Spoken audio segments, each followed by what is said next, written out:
We have Thresh ban here out of SKT. KT would have no qualms in locking that away in the early rotation. However, on red side, you do have the chance of giving up either Zac, Elise, or Caitlyn. Caitlyn will not go through, but now there's a lot of power picks left on the table. Are they really willing to give score Zac or Elise? If KT chooses to ban neither, they'll walk away with one of these two picks. I do think that SKT might just be fancying an early rotation Thresh themselves, because giving that to Mata is a death sentence in itself. Well said. Well said. Elise going to be banned out here by KT. Okay, so SKT's forcing KT's forcing a trade. Instead of leaving up 3 champions, they leave up 2, so that SKT have to decide what's going on, and they're gonna not give up that Zac, forcing KT. Are you really going to first pick Thresh, is what they're asking them. Well, the other scary pick outside of Thresh has been the Renekton for Smeb, and this time it's not going to be easy for them to pick that up on red side when they have the double pick. So they're going down to the wire with this one, and they're going to take the Karma away, in fact, from the side of SKT. Both Faker and Wolf can play it. It seems like SKT always pick that first rotation as a huge flex pick for their team regardless. And because they don't take the Thresh, it looks like SKT wants to take that away. Both teams just taking the scraps from their earlier victories and applying them to their own strategy. You've got the Karma from SKT now in KT's hand, as well as the Gragas and Thresh on SKT. So a bit of a reversal here. I don't expect it to go down to the rest of the team composition, as they'll just apply a bit of flavor to each one. Now the next rotation for KT, you have Ashe remaining if they really want to take away that pick. No, it will be scores Kha'Zix. So now he has a bit more carry potential and less utility. Very curious to see that come through. I wonder if we will see the Renekton or not. I mean, it looks like they want to forego that pick. They're going to go with the Rumble instead. And another big Smeb pick, but it's changed in 7.12. Rumble's a strong pick with Kha'Zix here. You got magic damage as well as your physical, allowing you to focus the top side a little bit better. And SKT will give Bang that Ashe once again. 3 games in a row, and with good reason, as he had a fantastic game too. And it'll probably only get better. However, he is in a much more dangerous situation when dealing with that equalizer. He doesn't have that Karma to speed him out of that. If Lantern is not available, he will just cook in that one right away. And it's really hard to get away from that, as you were mentioning. We'll see if they have any other picks to help him out with that. Perhaps an Orianna, throw him a shield, something of that sort. But as I say that, it's immediately banned. I'm like, okay, KT's on the same page. No more Faker Orianna after that last game. You do not want to give Faker champions that provide utility and damage. It's too dangerous. They've already learned their lesson, so they're banning it away. And this could be the time for Deft to bust out a Jhin. It would synchronize with the composition well, as you've got Void Spikes, Karma Poke, as well as that Equalizer to make due diligence and proc your Deadly Flourish and commit with your ultimate. However, between Lantern, between the Cask and Arrow, there's plenty of tools to escape the likes of a Jhin. We're looking at a potential Fiora pick for Intara. With 10 seconds left, they're really thinking about this one. And they're going to lock it in. So Intara on the Fiora top, and Blank on the jungle Gragas.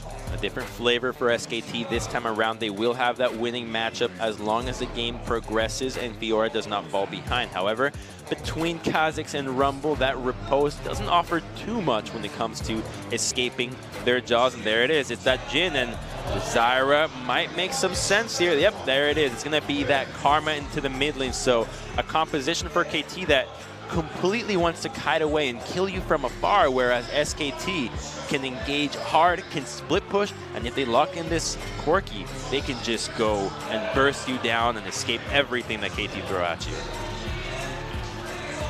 Seems to be the plan here. Very excited to see Mata on the Zyra pick. We haven't seen it in maybe about a week.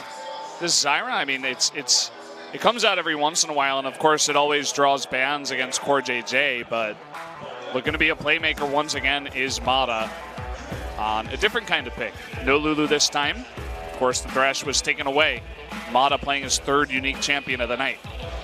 This time around, KT does not have a tank, so the long-range poke from Corki and Ashe can take out members if they are getting caught. So you saw last game when Bang was just approaching everybody, getting significant chip damage onto them. If this is one of these members this time around, they'll likely have to either flash or get killed. So SKT packing danger this time around, but KT with nothing to scoff at, with a lineup that is 5 members with the highest damage possible. So reminiscent of their spring split form, but a form that was met with a 3-0 in the finals from SKT. Yeah. Looking to bring it in with the Karma as well for some kind of utility for them. They'll obviously have a lot of team speed with that, and so much aggression can come out of this team, especially with that backline of Deft as well to support them all. Untara on a pick like Fiora. Lots of focus towards him as we get later and later on in the game to do some carrying for himself. And Faker gets his hands on the Corki this time around, and I can't believe Bang got Ashe again. And remember that Corki can also assist Fiora in that split push mission with your package, helping out that split pusher, especially if Smeb gets to a point where he's got that Zhonya's where he's a little bit too tanky to go down.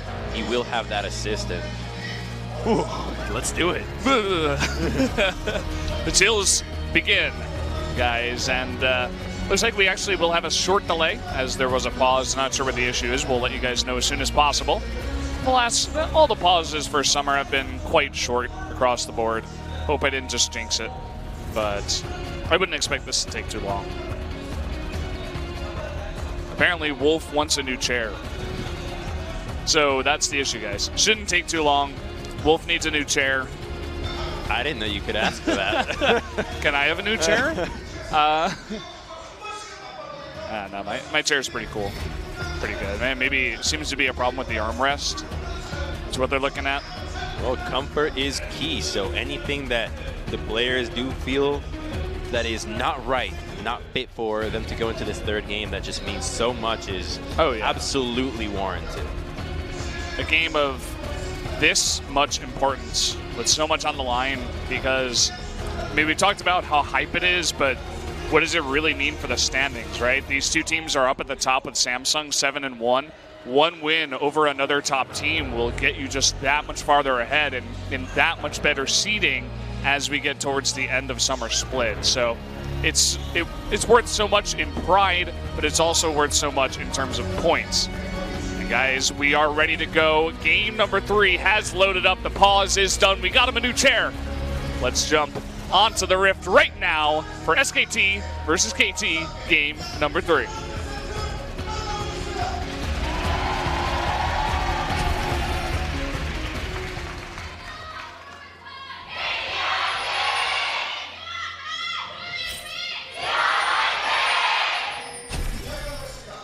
What? That was crazy loud. SKT, I think, was like double the volume. Well, after that one, you gotta cheer louder. You feel like your first cheers made a difference. Causation, sure. Or correlation, is what, science. What, something right, like that. Let's go back to what this match means.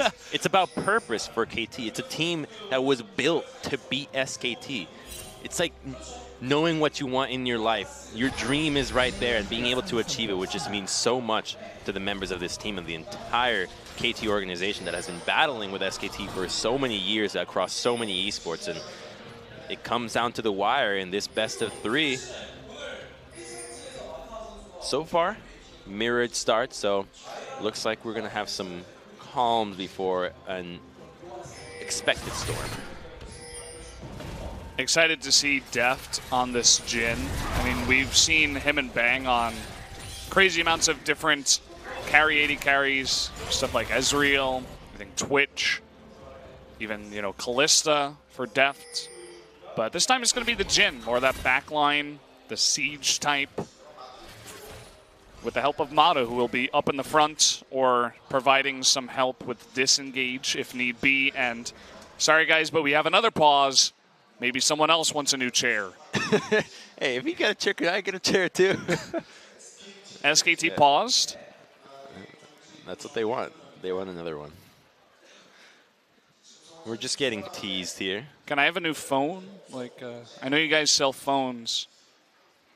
If you can get a chair, can I get something too? But we'll go back to the game where we just saw Bang go for a quick sound check is the issue. So Bang goes for a quick trade, but we'll look at the compositions here. So KT doesn't have a whole lot of crowd control. And okay. Some updates is that Bang actually says his chair is uncomfortable too, and so he wants a new chair. This can't be happening.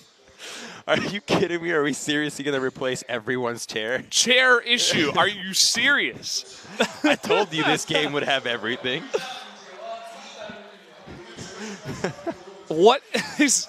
This can't be real. All right.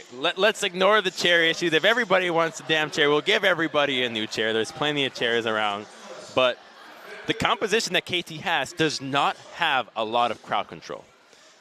It has Mata as your root. Stranglethorn is the only real disable ability, which means that so much of them is going to rely on actually being in the right position and forcing SKT to engage on them, whereas SKT have Ashe, they've got Thresh, they've got Gragas to make moves happen. And the Jhin pick, I wanted to touch on perhaps another reason why it went. Xayah for Deft was a bit underwhelming, and not just by his own doing. It felt like towards the later stages of the game, Score and Smeb got a bit carried away and getting too far from their ADs in order to deal damage, and late game your Gragas and Renekton just do not offer the same amount of damage and value to a fight as your carries, and as such you can just say, you know what, don't bother peeling for me. I can help you from this far away. It's definitely one of those AD carries that is very hard to get on top of if his positioning is good. You need to go really far in the back as Gragas to land a cask to interrupt that curtain call.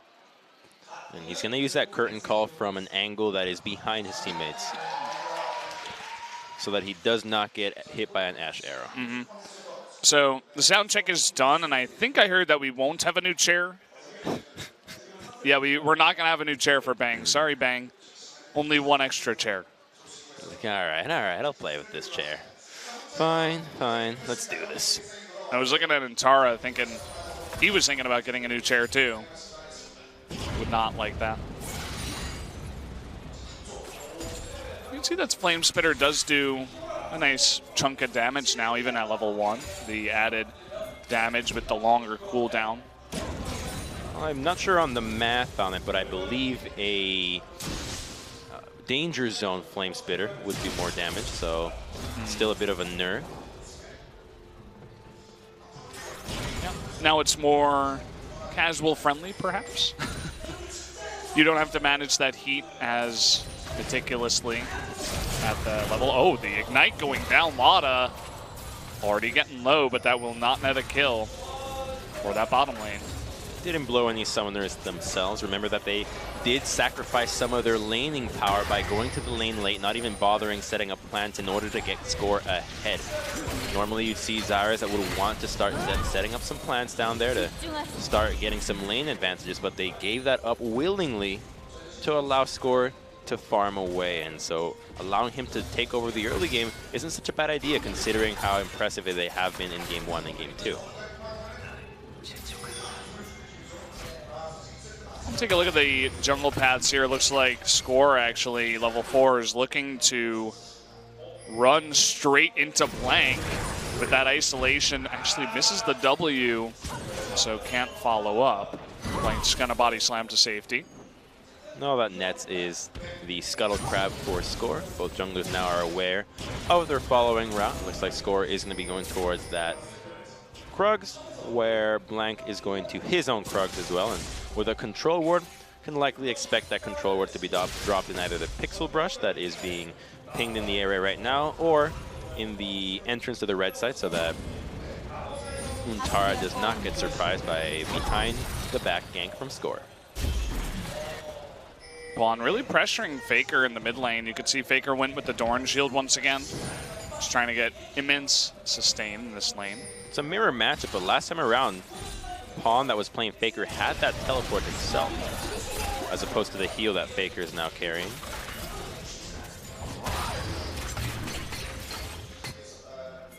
Some trading back and forth. You can see Score looking to grab those Raptors right as they spawn, as is Blank.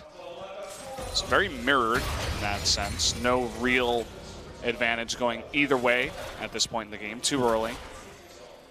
And just a minor note, look at how Blank is playing out. He doesn't want to drop his ward early on or go for any invade because Corky's not there yet. You got to wait for your laners to get some pressure before you start popping out those wards. The chances of you getting caught out at the ward being killed are too high if you do that. But now he gets spotted out, and the control ward has not been dropped just yet. And it looks like it might just be one of those really aggressive ones. Drops a normal ward at the Raptor camp, the control ward on the retreat. So he knows that that ward will last just a little bit longer, and now Karma moving his way, but this could be a nice attempt on the backside. Score is ready to mirror this, though. We're going to have some action soon. Here we go, 3-on-3. Make that potentially 4-on-3 as Faker is rotating the flash play onto Deft here. Can he land that death sentence? The flash away from Deft, the double teleport, and look at that double root from Mana. Wolf in a lot of trouble. Looks like he will be first blood going down to Deft. Blank forced to flash that ball, but here comes Spawn looking for that kill, and the Q will set it up. That's a double kill going over to KT. And KT's just so ready to respond for anything that SKT throw right at them. Score was on his way down there already. Blank cannot engage immediately, and the teleports just get thrown right off the get-go. He does get the smite for Blank at least, so he does not lose that wolf camp in its entirety. That's 2 kills going KT's way this early on. 3 early games, all KT's favor. Yeah, and they're on blue side once again. It's not the Renekton Elise show this time around, but another nice play set up, or a counter play, I suppose you can call it, down in the bot lane. And here it comes again. Gragas is from behind, so it's a good timing for the gank, but they commit immediately, and notice the time that the teleport was. Right now, double TP. Score is already here, like, uh-oh, and the fantastic root from Mata. A double root, and Bang's already too close. He's not in a position to flash anywhere. Even though he flashes over the wall, you saw just how close Pawn got to him. He flashed to make sure that the tether range would continue even if he flashed over the wall. So a full commitment of summoners yields a huge advantage this early on. Got to be good. Got to be feeling good, rather, coming into this one. After losing a game that close to SKT, you could throw out some words like tilt, perhaps, that you would see on the side of KT. But it seems like it's all about focus. They don't look like they're phased at all. When you're at this level, I don't think that tilt ends up sinking in. They weren't even devastated when they lost at 0-3 last spring finals. Now they're going for a red buff invade, the 7th timer on the initial spawn. Here comes Smeb as well. Yeah. Blank actually does escape there. Just body slams over the wall, smites that red, and that invade will be for naught. Close call. He does, however, lose his Raptor camp, but you can tell how Score is and the rest of KT is planning on extending their advantage by buff invades. The blue buff, however, I don't think they're going to be able to contest that one just yet, as they're not in a position to go for it, even though their bottom lane is pushing in so consistently and is now both of them level 6 to the level 5 of Ashen Thresh. Definitely takes away a little bit of pressure they could have had at level 6. Potentially, if they could land those stuns on Tamada, would be the prime target. Wolf coming on over here, getting this honey fruit. Trying to group up with Blank for just a little bit. Going for those deep wards, but Pawn will find them. There's a package on Faker. Yeah, does have that package. Mentor Q will just land on the Raptors. The invade will be cleared out. All the wards that were placed are cleared away by KT. In this position, KT have to be aware that the vision control, the movements from KT have all been dictated towards the bottom side of the map, which means that they should be banking on Untara. However, the time frame for Fiora to get those advantages is so far from now that they need to slow the pace down, make sure that they're not giving up much of the other side of the map, so that Untara can get his items. Already at the Tiamat allows him to have some control in the top side, but he's going to need Tiamat and Trinity Force before he starts popping off. All about that waiting game, and they're behind from the early part of this game already. Down a couple of kills. Score looking to set up another play, but you can see SKT in position, Blank and Faker rotating. My bad, not Tiamat Trinity, Tiamat Cleaver. They both build out of phase. Too much Camille lately. To get some slight buffs to her passive, I think it was. But we did see a band, actually, the second ban phase by KT in this game. Yeah, they must have valued Camille higher than Fiora. Oh, look at this. We missed the beginning, but a key lantern. Looks like it will save Bang's life. Wolf just going to eat up all those shots from the curtain call. I believe they just caught him with Stranglethorns into the ultimate, with Grasping Roots into the ultimate, and just barely able to survive because Wolf was just right there on time. He does have that Vamp Scepter that over time will keep him in this lane, but the fact that he's able to survive and got so many cooldowns from SKT, or from KT's bottom lane, mean that now they're in a position to play this lane out a little bit more conservatively, as they are no longer in the danger zone of curtain call and Zyra ultimate. Baker spotted on a ward, but he's playing Corky, so he'll be totally fine to get out of there. Places a nice ward over the wall, spot any potential ganks in the future. Mata with the non-stop rotations from the bot lane. And it's a vision that he has. It's a control ward at the Tri, a control ward at the river, allowing Zyra to just move freely between mid and bottom lane. Now the control ward is going to be dropped, but Blank has been mirroring Wolf this entire time. Instead of focusing on their advantages or their potential win condition, they're focusing on denying KTs. I think they feel safe going into a late game scenario. They did that last time around and they did win out. And because KT's composition is all about damage, positioning, and getting advantages early are so critical that SKT is having a more defensive approach to this early game. It's the battle of the supports down there in the bottom river. So far, it looks like Zyra, with more of her teammates around, will win that fight. And and Tara doesn't really have any vision on Score up in the top lane. And here comes Pawn from mid. They're looking for a 3-man kill up in the top lane. And Untara, he just has no idea. There's the equalizer, trying to dash away, looking for that flash. But once he sees Pawn, he knows it's all too late. That's going to be another kill going over to KT onto Score. Just playing around vision so well is KT, as they're able to sneak their way into the top side. Untara even blew his grand challenge, and it looks like KT is now threatening onto Ashe. Oh man, the root there, the Stranglethorns, it knocks him up, but just not enough damage to follow up, in a rotation from Blank and Wolf will push them back. But that's huge because now they're focusing on that tier 1.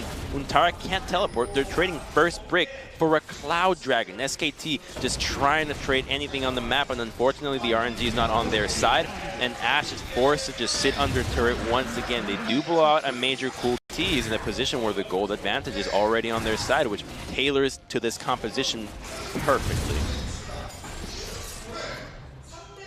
Yeah, they really need to get a bit aggressive after this. They take down the top tier 1. What's going to be the next target? We have the bottom tier 1 already taking a lot of damage. We see some go-go pings down there, and we also have the Rift Herald available.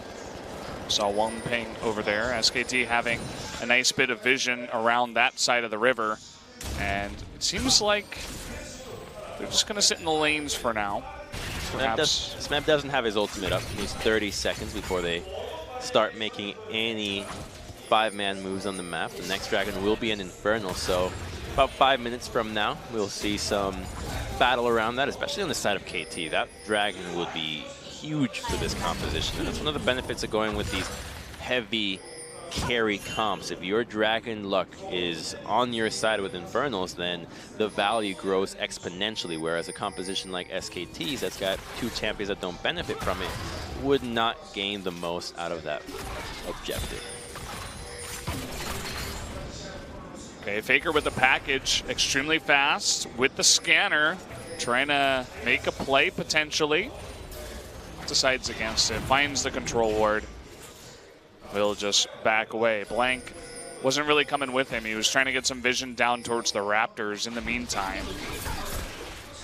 And they just don't have any vision on Score, so it looks like they don't want to make any movement to the top side. I would have thought that a package used into the Rumble in the position that he's in the red side of SKT could be an easier window for an advantage for SKT. However, they're simply choosing to, again, play it defensively, slow down the turret take as opposed to going for the top side. If they went on the top side and killed the SMEB, they likely would have lost turrets in bottom side or mid lane. So the approach from SKT seems to be spreading towards every member, and it's a good thing to see when they're so coordinated into the game plan for stalling out a game. That's one of the things that makes SKT's late game stalling out so effective, that everybody seems to be on the same page. No crazy, unnecessary moves that would slow down their initial tactic.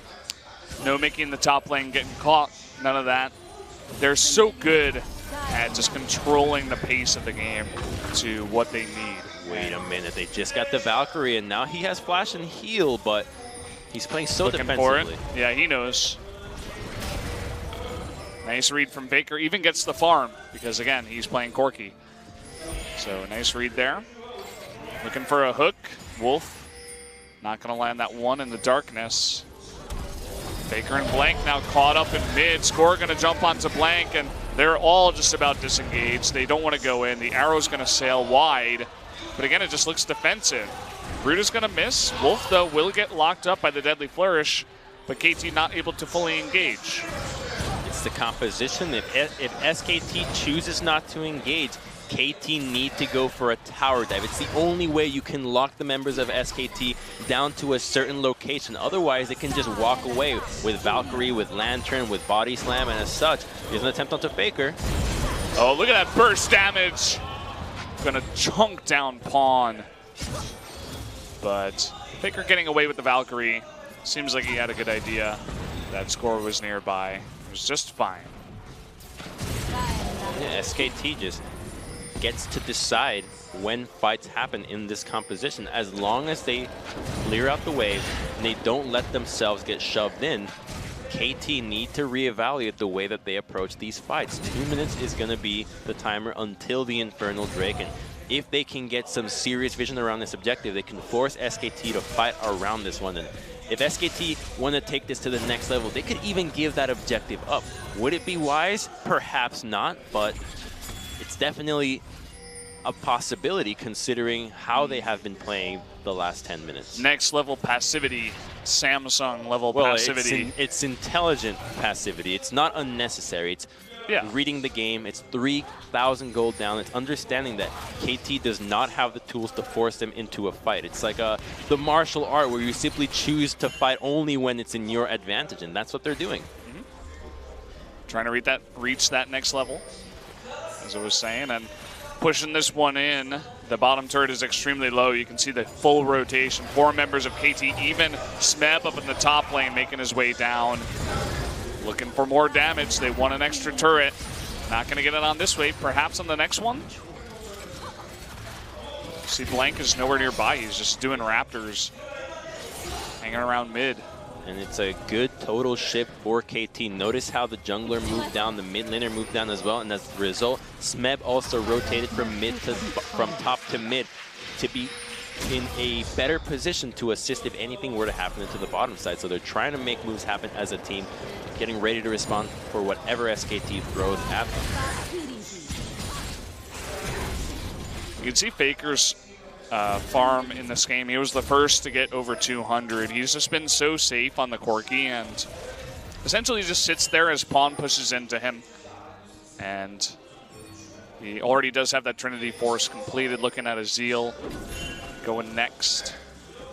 See what he wants to build that into. Looking for the pick onto Wolf, and they'll be forced to flash that. Can we see this snipe onto him? It's getting really close, but he will get out of range. It's risky for SKT to take this fight, even though they have spiked with Trinity Force and Blade completed. Fiora is not capable of team fighting at this stage in the game. Rumble has that equalizer, and they do get too low. It's going to be a freebie. This is going to be free. Just give it on over. There's the stun. And SKT just swoop on in and take it. But there's the teleport. They're looking for kills. And the turret is down. Bang. He's going to be all alone, taken out. Blank just trying to get out with his life. Untara coming on in with his own teleport, but it looks like he will survive. They really wanted Blank dead out of that one after that game too, but a big commitment from KT to go for that kill. I don't think they're going to have enough damage to take down this turret. The wave from Corki is too high between the Phosphorus Bomb and the Rocket. There goes the entire wave. They're still even fighting in there. But that was significant chunk damage. I think they're going to be able to get it now. And he is low on mana too. So he was able to clear one wave, but that's about it. Forced to go back. I mean, Blank can't clear this alone. It's going to be another turret going over to KT. 3 in total to the 0 that SKT have secured. And that lapse of reason from SKT to try to contest that, even though it looked like a completely free dragon, the teleport came through. So here we go. Score was trying to solo it out, low in mana, and so is Steph, but the teleport comes through, and it's 3 on 5 at this point. But because Fiora teleports into this battle, she wasn't in a lane, she wasn't capable of getting any advantages, and as such, just TPs to get absolutely nothing in return, where she could have been trying to get ahead for herself, which would have made more sense towards SKT. Let Fiora start getting the ball rolling for themselves. She's got that phase now. She's going to need that Black Cleaver, but the itemization from Smeb is too far ahead from her right now. With Azanya's completed, Ninja Tabis and Leandries, the chances of a one-on-one dive are not there. Not yet. Need some more time. That's the idea with this Fiora. Just wait, wait, wait. You got double AD carry and a Fiora. A front line of Thresh and Gragas. Sit on your butt, farm it up, and try not to die. And here we go. Nice hook onto Deft, who's just face-checking the brush. That's going to be an easy kill given on over. Score just forced to ultimate away and survive, but Blank, he was looking for more. Not going to chase too far, and Deft face-checking the brush. And they also got Pawn's TP, and now it's a 5-man push into the mid lane with no wave clear around. That's a mid-tier 1 going for SKT. Don't you ever doubt Blank. And it's 18-0 now. The game is not over, but a nice move there for SKT to take the kill. Wolf just the easy alley-oop given to him by Deft. And the vision control that they have allows them to take the turret and stay alive in this one. Remember that in Game 1 and Game 2, Mata was playing on supports that offer defensive tools between Lulu and Thresh. This time around it's a Zyra, and she's not really that close. Had this been Thresh or even a Lulu, this could have been prevented, but he does face check an easy hook into an arrow, into a cast. They commit everything because they value the power of getting this pick right now, and as such, they start slowing down the pace of the game. Controlling the fights is what they need to look for. Buy time for Untara. You know he can play Fiora into the late game well. And if that point happens, KT's resource allocation will be starved in dealing with this one-man army that can be Fiora. Well, they're certainly buying him a lot of time. Able to pick up a Sheen. It looks like going into Trinity Force for our Fiora this game. KT need control of lanes before they go for anything in the jungle. SKT can disengage so easily. They need to make sure that they're in turrets. Faker will get slowed and double slowed, 80%, but not enough as he doesn't face check the brush. Look at that game sense, just teasing them and disengage.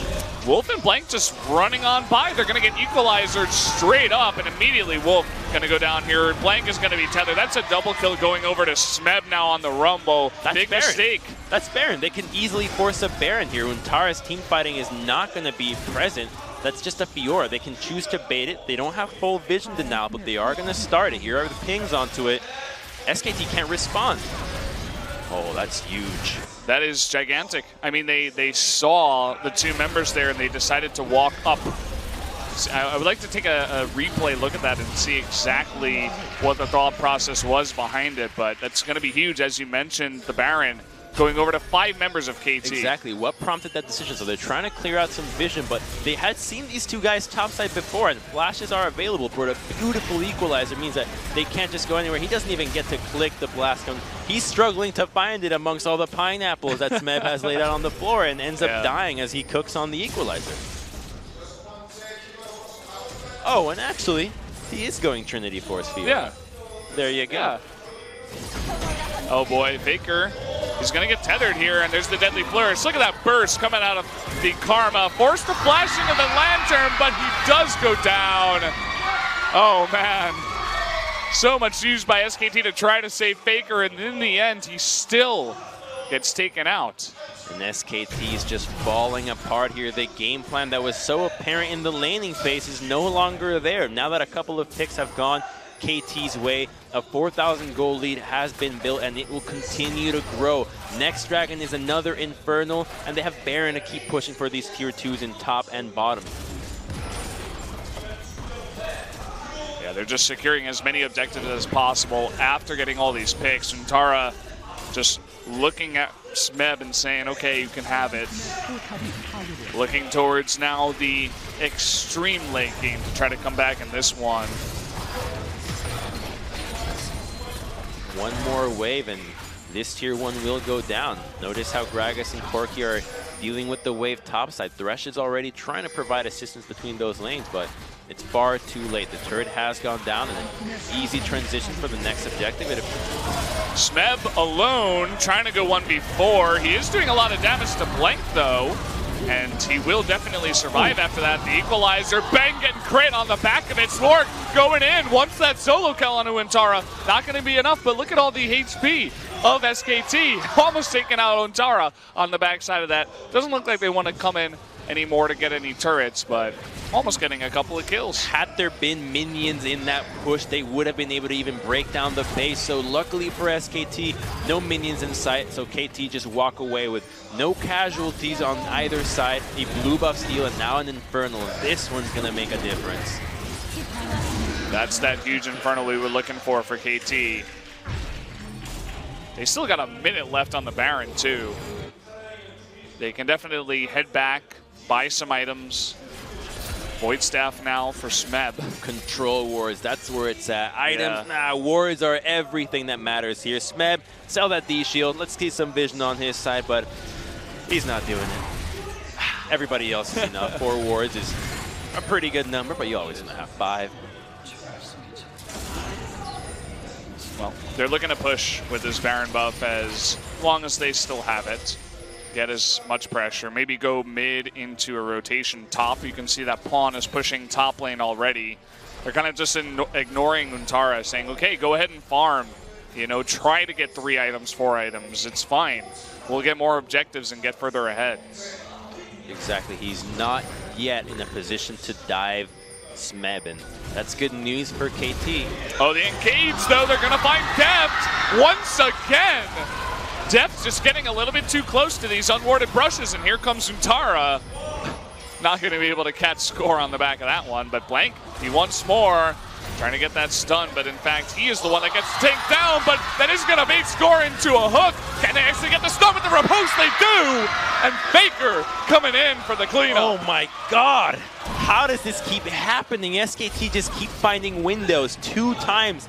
Deft ends up being a little too far, and the mechanics from Blank come through. So many times that we see Gragas in critical moments like this use their auto attack before the ultimate, but Blank does not. He uses the ult right away, pops Deft into the entirety of the team, and he even chases to score when he looks like he can't take him 1v1. Here's a fight onto Smeb. Oh man, now it's Faker's turn to get rooted. Can he be burned down here? He slowed for quite a bit, but Wolf coming to the rescue. Barely gets out. They do get the exhaust from Mata, which is bigger than the equalizer, as we don't expect the fight to happen for the next minute or so. And look at that, Uintara even able to push the top lane. Deft trying to go for a snipe. I don't know. Could this actually be the beginning of another comeback? And here, Blank waiting in the... He sees him. Okay, so he walks away, he baits it, and then bam, beauty right there. I mean... Oh, perfect. You gotta know. You have to know the cooldowns on Blank's flash. You have to know the abilities of Gragas. I don't want to take too much away from him, but Deft being a little bit too greedy with the vision. And he's getting punished for it. Blank, the second he sees that walk forward, he's like, okay, I guess I'll just take you out then. There's a reason why vision is typically done by jungle and support, the guys that can survive most of these situations, whereas an AD carry is too fragile to be getting so close to these engaged champions. Yeah. It's almost like Deft, you know, he wants so badly to help out his team with Vision, but it's like he's new to it. He's like, oh, you know, I'm going to get the deep ward for my team, and then he just gets taken out because he gets too close to the Gragas. Well, the weird thing is that typically as an AD carries, a minor micro thing is that because an AD, you want to be spending as much gold as possible on your itemization, you typically want to place control wards as far back as possible. That way you diminish the chance that it gets taken out, and therefore you have to buy less. So being an AD carry and putting a control ward that deep into the enemy jungle is so unlikely to actually get any returns in any amount of time. So normally an AD shouldn't even be in that position. His control ward should be around the left side of mid or pixel brush, not at that point. That should be the guys that are bringing 2, 3 control wards, such as Score and Mata. So a bit of an oversight for Deft, ends up costing his life and scores too. And it keeps SKT in this game, more importantly. Untara, he's beginning to push these lanes, and they're getting to a point where they can't exactly ignore him for all that long. That bottom tier 2, it's about half health. Untara, he has got a Hex Drinker, after all, adding a bit more MR into the mix. Oh, nice dodge there by Blank.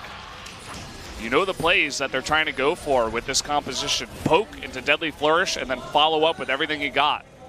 Or root into Deadly Flourish, you know. Looking for those picks.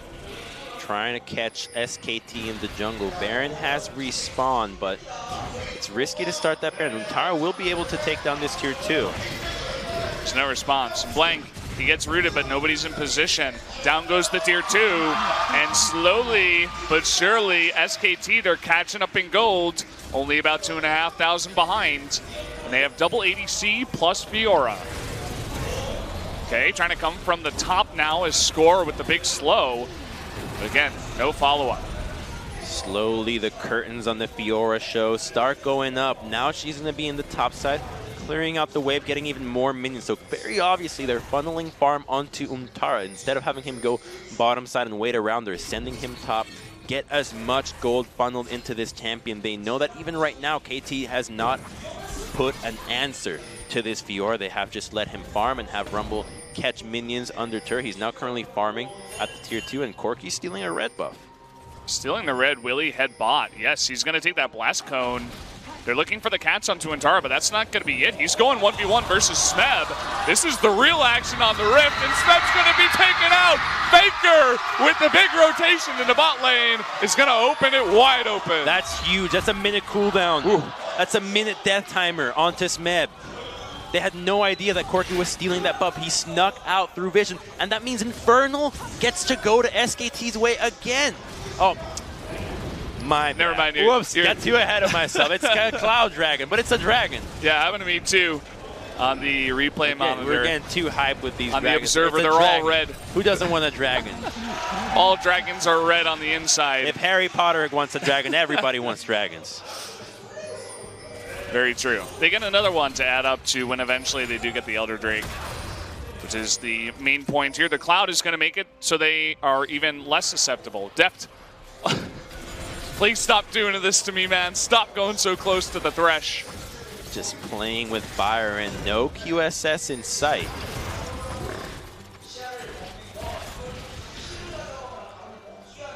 This game is, it's going very much the way of game 2, where it's on a knife's edge, but this time it's a lot more even. It's a knife with SKT branded on it, it appears, as everything seems to be going their way. As KT, while they had a great lead, just have not been able to accelerate it to get to the base of SKT.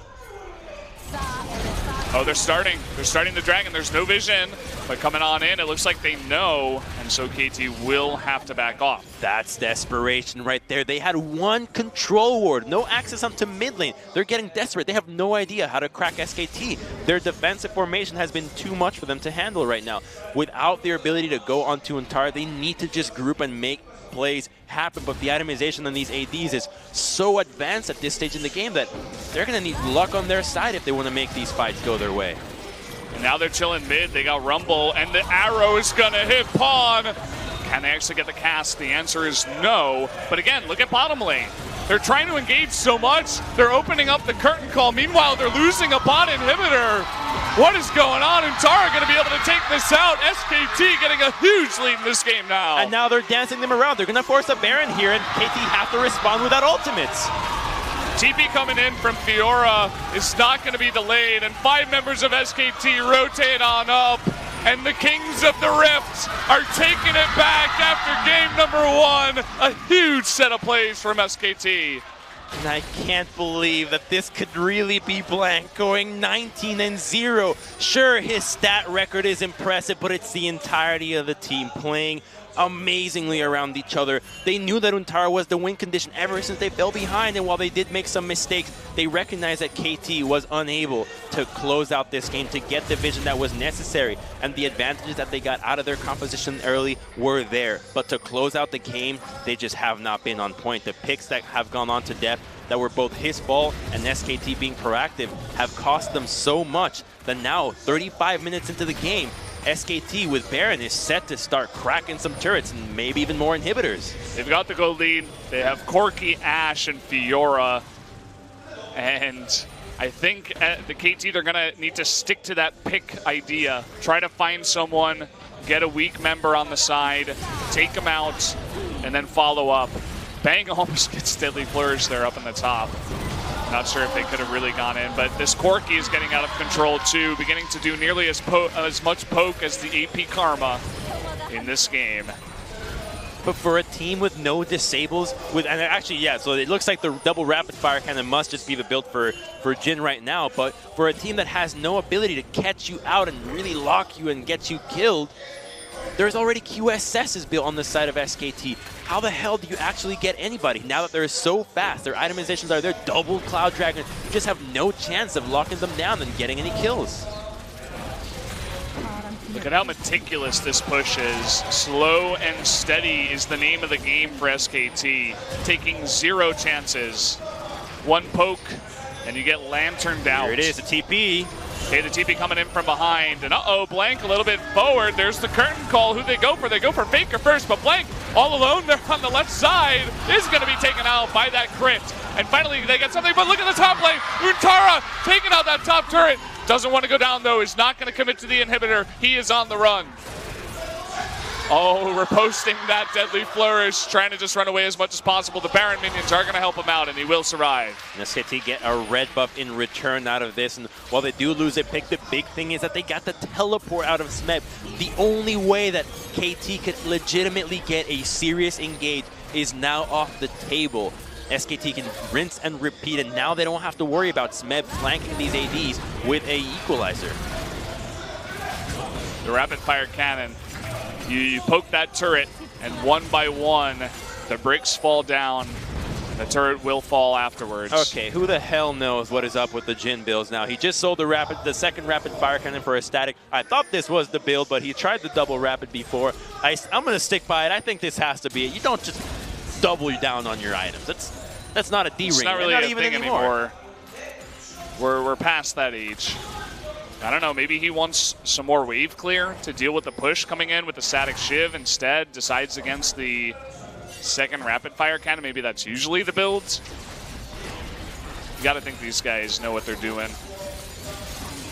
But and Untara certainly does know what he's doing with that Randuin's. Normally we might have seen a dead man's play, but with a Randuin's now, that means that he's going to be able to assist in team fights even more, and he's quite difficult to catch, and it does so much work against Jhin, a champion that relies so much on those critical strikes that the damage reduction can be significant when you have a Jhin that does not have armor penetration right now. Looking for a pick, score coming in. They do the poke into Deadly Flourish, but it does miss. Immediately rotation from Smeb into the top lane. They're not going to give this away anymore, but again, no TP from Smeb, but there is a TP to Untara. Immediately, SKT, they're starting the Elder Drake. KT, they're slowly coming in. It looks like just Score and Mata. There's the Trinket, but he is too late. And that will be the Elder Drake over to SKT. A TP coming in from Pawn, trying to get onto Untara. Doesn't even hit him. And he's just going to have to walk back home. KT's just scrambled at this stage. They don't have... They're so frustrated to try to catch SKT. They're just being so slippery and obnoxious, poking here and there, and KT using teleports that are so unnecessary to try to get anything in return. That teleport would not have assisted in any team fight. That's a squishy Karma. TPing into the back of the fight would do absolutely nothing. And now Untara sitting at a GA with an Elder Dragon. Rumble certainly cannot defend this, even at tower. And it's just going to be on a warpath straight to that inhibitor. As long as SKT control mid and top side, Fiora can safely push down bottom lane. But she's going to get ganked, but I believe she can get out of this. You got to be so careful. There's the root into the exhaust. They're looking for it. He's trying to turn, actually, onto score. Wants to go 1v4. He's going to flash the wall and get out. At the same time, though, did have to blow those summoners, and SKT not really going to find any ground elsewhere on the map. Welcome to not having serious crowd control. She still had Randuins to pop had things gotten a little bit hairier, and now they don't have the Stranglethorns, they don't have the Kazik ultimate to engage. Baron is going to be in a minute, which means that now SKT have full control of establishing vision so far. SKT have all the vision, while KT have nearly none on their Baron side. All of it is in the right side, and Untara continues to push. KT, as you said it, looking scrambled like scrambled eggs. They're trying to deal with Untara in the bottom lane. They're trying to stop the mid push, but they just look like they're floundering around the base, trying to find a way to stop this. The onslaught. The poking in from Faker, 1 by 1. The inhibitor does go down. It's at about half health. And look at the bottom lane. Untara poking in. Anytime you transition down into that lane, she's going to move in and poke ahead. That's big. Valkyrie gets you, so now they have to pull back 30 seconds onto that Baron. There's no point in pushing now. If a fight is to be lost for SKT, KT would certainly still have a chance with that Baron. Faker does regen. I don't think they will commit for this. They just want to push the wave a little bit deeper, retreat into the Baron side. They want the inhibitor, and they will get it, but Faker is locked up. He needs to grab that lantern. There it is. Blank in a little bit of a sticky situation is going to have to use that cast into the flash. Redemption coming down. Are they going to try to turn? The Sonya's used there by Smeb. Meanwhile, Untara, they successfully disengage, and Untara goes down into bottom lane and takes out the second inhibitor. They're collapsing on him, but the rest of SKT is going to Baron, so Untara does not care. Is this happening again? Untara, he can be taken out. It's going to take forever. He still has GA. They're giving away the Baron for this kill. He's taken out. I mean, of course, the Fiora can't go 1v5 at this point. Maybe if lucky can get one kill, but again, the real victory is that Baron. It's the only thing they can get, because now at least Untara's split pushing power does not have Baron to force KT to respond and have to consider a Fiora solo ending the game. So it's the most they can get out of the situation, and SKT was just barely capable of taking down that turret. The rapid fire on Corki allowing them to get a little bit closer, but just so close to Corki actually going down. Had he gone down in that situation, that would have certainly indicated KT to go straight for that Baron and get a chance back into this game, but just understanding their limits quite well. Now they're going to be able to... Oh, boy. That's SKT's red buff. It has been for quite some time. Faker's, to be exact, on the Corki. Corki seems to be back. You can see exactly what the Corki can do super late into the game with all of his items. Incredible burst damage and follow-up. Now the itemization is complete on this side of KT. Kha'Zix doesn't matter much, but Karma is practically there. He's got a control ward in the inventory. Jhin is there, and so is Smeb. But nobody on the side of SKT is going to give them the time of day to actually get that damage in. Faker with the package to hit the inhibitor once. Using that rapid fire cannon to charge. Full shields here on the side of KT, trying desperately to stop the push with the Baron buff. Faker always just trying to get close. Oh, trying to Valkyrie out of there. And there is that Lantern score coming from behind, a really big equalizer. But again, the name of the game, as it has been for all of Game 3, is disengage for SKT. SKT at least survive out of that, but they get Bang Splash on the side of KT. Arrow on the pawn. Arrow does hit him, but again, no one's quite close enough. The big one, knocking him down. Faker getting to a point where he's confident enough to just poke in the face of 5 members of KT. And it doesn't really seem like they can do much about it. We got super minions pushing onto the Nexus turrets. Now Untara always threatening. And look at that inhibitor in the top. It is going to go down. That's 3 down now. They're looking for Smeb. Can they burst him down? The Zonia's is going to be used. Will there be a follow-up? They're trying so hard. The Nexus turrets are falling. Zyra goes down. Kha'Zix goes down. Hook. There's the hook onto him. And SKT, they're finally looking to end this one. That's going to be 4 members, 5 members, the ace, and 2-1 will be the score for the first telecom war. SKT with the victory. This team just seems untouchable. They get wiped in game 1. They sub in Blank and Untara. And now they 2-0 KT. Blank hasn't lost. 19-0. Get that stat even higher. I'm expecting a tweet. I don't know, but at this point, I'm expecting more tweets. These two are making a case for actually being the starters for SKT. I mean, especially after this victory over KT. Huni and Peanut come in. Huni gets smashed. Peanut looks lackluster on the rec side. They change up the draft. They change up the top and jungle positions, and they look totally different. And that difference is what SKT has been known for, being able to play the pressure game, understanding that, okay, you don't have to fight to win a game. You just look for the opportunities that matter. The engages from Blank and Wolf onto Depth were those engages. They never gave SKT the time to fight. They just said, no, we're going to fight you when we are going to be able to obliterate you.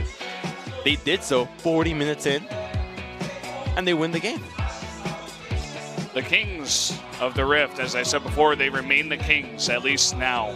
This was the first telecom war. They take the 2-1. Deft looks pretty upset about this, about as upset as he would look in any situation. And all long faces on the side of KT.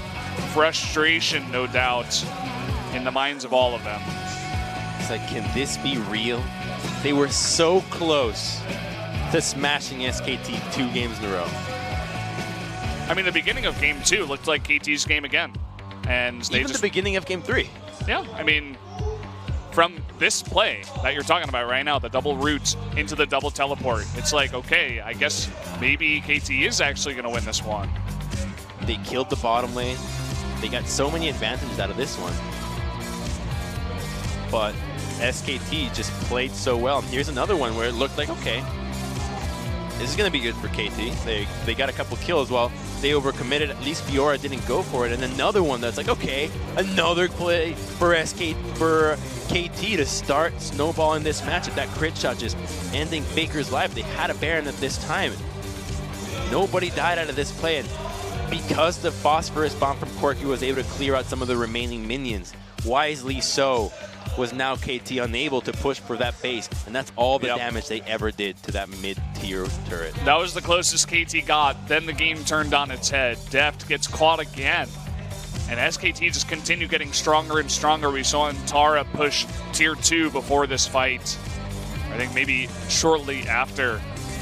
And just more and more kills for the follow-up as Score just trying to fight back alone. Bit of a hitbox play there on the hook, but what hits, hits. Hey man, it's a hook. It hooks around. A little bit of a hook curve, perhaps. And Pawn, they try to engage onto him. It was a nice arrow. Couldn't quite get him. And again, the second SKT, they're like, okay, we don't want to fight anymore. Goodbye. And this time, he was taking the inhibitor. Yeah, they have no reason to take these fights. They're already getting advantages. TP's out straight to the Baron, and they just get completely outplayed. Out-macroed. Outmatched in the end. SKT's late game remains the strongest that we've seen here in Korea. Just the understanding of their composition. As you put it before, they're like, okay, we got behind. What's our win condition? Untara split pushing, a late game Fiora, late game Corki. Let's play until then. Let's play for that, and that they did. So 44 minutes is going to be the time for game 3. And even though the rumble damage from Smeb is the top, Faker will be number 2 on the side of the winning team. the damage charts do not matter for this game, as it was all about the objectives, it was all about pressure control, and those came at the hands of everybody from SKT. And Untara, while he did do under 11,000 damage, was responsible for so much of SKT's game. A lot of that was because Smeb wasn't really matching her in the lane, you know? They were just going with, okay, we want to engage full on with 5v4 and let Fiora push. Maybe she teleports later, but we need picks. We need to go with that aggressive play. So guys, let's jump into the interview first with our first MVP bang. So here we have the first MVP bang for the interview.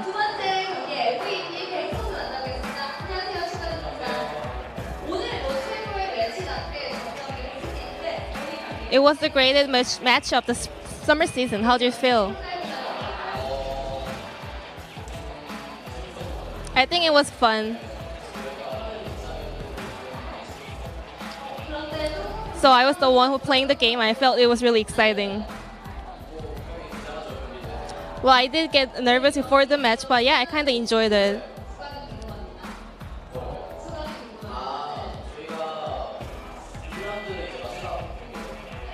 So this is the last match of our first round.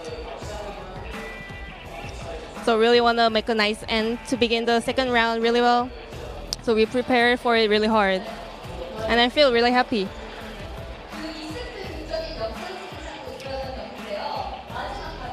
So at the last team fight, you turned the game around in set 2. What kind of shot calls were in the gaming booth?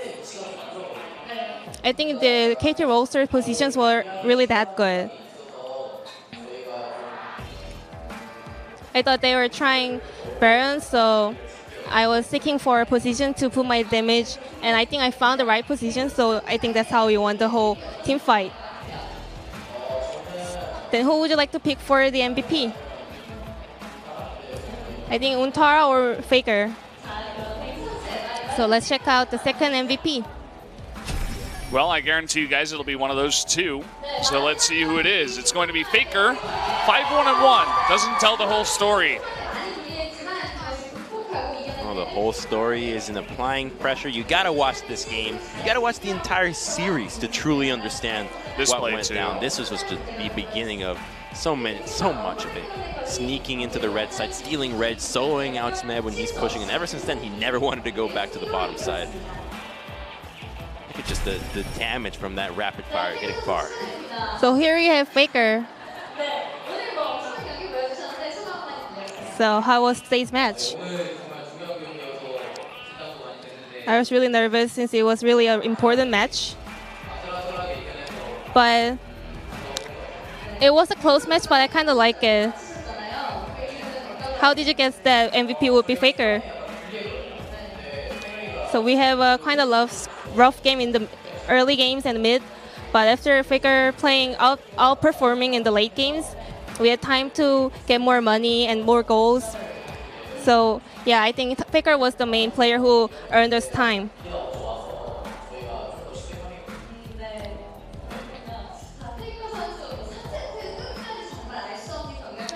So game 3 was really, really close. What was the momentum of the match?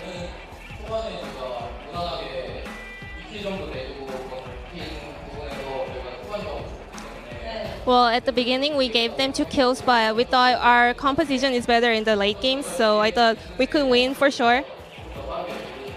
And also, by winning some team fights, I thought we could get the victory. So both games were like you were in the behind, but you finally turned the game around. Like, do you have the feeling that you're going to win at last? Yeah, our dealers are so good. So that's how we won every team fight. Our techniques are good, but in terms of the second match, I think Ash is better than Zaya. So I think the second match, the team fight win was coming from the difference of the champion.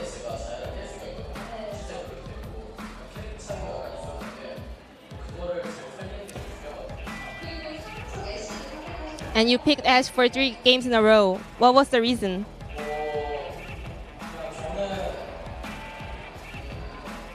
Well,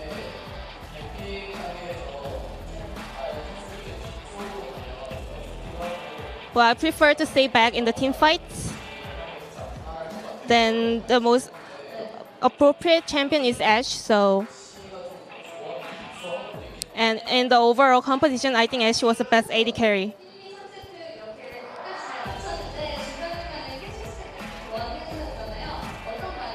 What kind of comments did the coaching staff gave you? We don't go over all the mistakes, but they just give overall tips and giving us some better mindsets.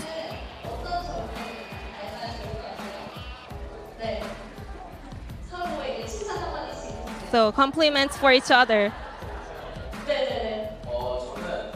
I think Baker really practiced a lot. I really appreciate that.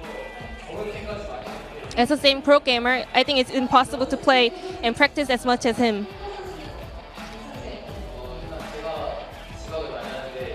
Well, I'm used to be the one who's late at the gaming house, so I want to be like Bang, who doesn't come late at the gaming house. And last message for your fans, please.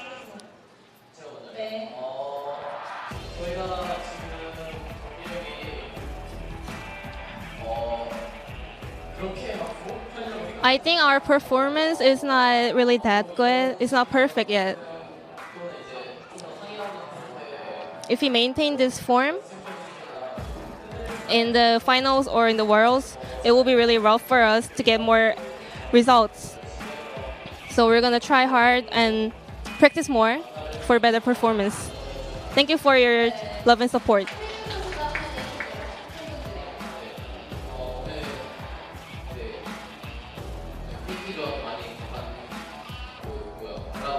Thank you for coming for this telecom war. And I always appreciate all the love and support. Thank you. And this was the end of the interview. Thank you for listening. Well, thank you very much, Ji-sun, for the translation once again. And there you have it, guys. Baker. It's been a long day. Baker and Bang are the MVPs, and SKT are the current top of the line here at LCK Summer. 8-1 plus 11. KT Rolster are going to eat their second loss. And I know that some of you would be out there wondering, SKT wins again.